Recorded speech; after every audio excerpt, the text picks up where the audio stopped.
Այսօրվա մեջ առաջին լցակայանն է, որ պատահեց։ Հեղուկ գազի շուկայում նորից դեֆիցիտ է ու շեշտակի թանկացում։ Հեղուկ վառելիքը 180 դրամից դարձել է 250-ից 260 դրամ։ Լցակայաններ կան, որտեղ վարորդները ստիպված են 1 լիտրի համար 320 դրամ վճարել։ Վերջի ամսվա մեջ 100 երևի 60-70 դրամից ելնա մինչև էս։ Իրոքից արդեն կարելի է բենզին քշել, գազ չքշել։ Տարբերությունը շատ չնչին ալնում։ Ինձ թվում է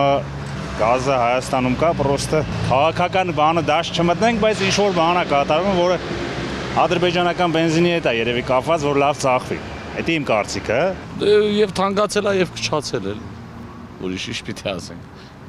Ինչ դժվար է, էլի։ Տեղեր կար անգամ նշած է 300 դրամ, բայց չկա։ Ասում են բանը, լարսնա փակ, բայց չեմ կարող ասեմ արդյոք դա պատճառը թե չէ։ Ունես չի, որ այս լարսը փակվեց ու ստեղի գազը վերջացավ միանգամից։ Չէ որ պահեստավորած ունեն։ Լարսը փակվում է, լսում են լարսը փակա, միանգամից ստեղի գինը բարձրանում է, դա էլ նորմալ չի։ Այդ հետևողականությունը, այդ հսկողությունը չկա։ 170-ից 255 էս էլ միամիտ հանդիպեցի։ Ինչու է սենց ձեր կարծիքով։ Լավ ղեկավարություն։ Վառելիքի շուկայում կոլապսը մի քանի օրերին սկսվել է, սակայն շուկան վերահսկող եւ ոլորտի պատասխանատու մարմինները լուռ են։ Վարորդները վրդովված են, ըստ նրանց ոլորտի պատասխանատու նախարարն այլ գործերով է զբաղված։ Ես հիմա Ամիրյան փողոցում եմ եւ փողոցը լեցուն եմ քաղաքացիներով։ Քաղաքացու տոնը ակնհայտորեն ստացված է։ Փոխանակ sense բաներով զբաղվեն, քաղաքացու տոնով են զբաղված։ Ավելավ sense բաների ուշադրություն դարձնեն, որ այդ տոներն էլ ավելի լիաթոք կարողանաս տոնես։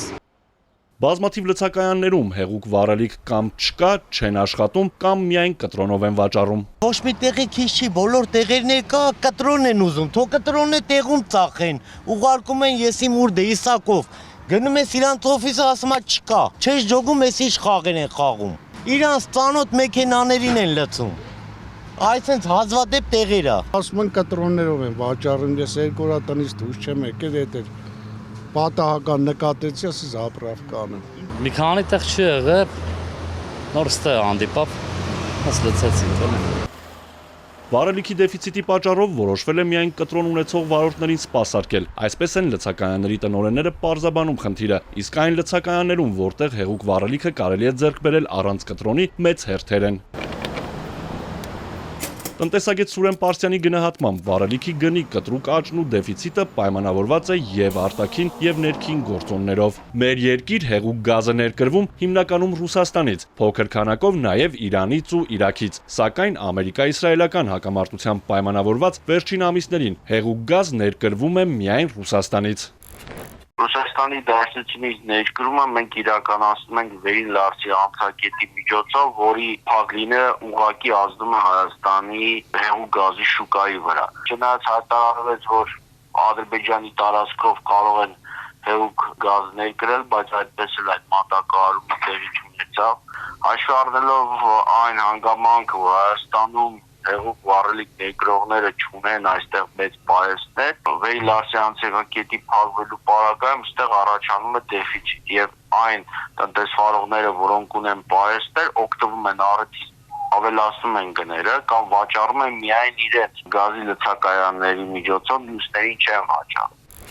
Տնտեսագետի խոսքով համաշխարհային շուկայում նավթի եւ գազի գներն աճել են։ Խոշոր արտահանող երկրներից մեկը Քաթարը կրճատել կամ դադարեցրել է մատակարարումները, ինչն էլ միջազգային շուկայում դարձել է դեֆիցիտի պատճառ։ Ռուսական ընկերություններն էլ նախընտրում են Հայաստանի փոխարեն իրենց արտադրանքը բարձր գնով վաճառել ասիական եւ այլ շուկաներում։ Մինչեւ երբ կշարունակվի ստեղծված վիճակը հայտնի չէ։ Վարորդները ստիպված են գտնել հեղուկ գազ վաճառող լցակայան, հերթ կանգնել ու բարձր գին վճարել։ Արթուր Հակոբյան, Հարություն Հովսեփյան, Էպիկենտրոն։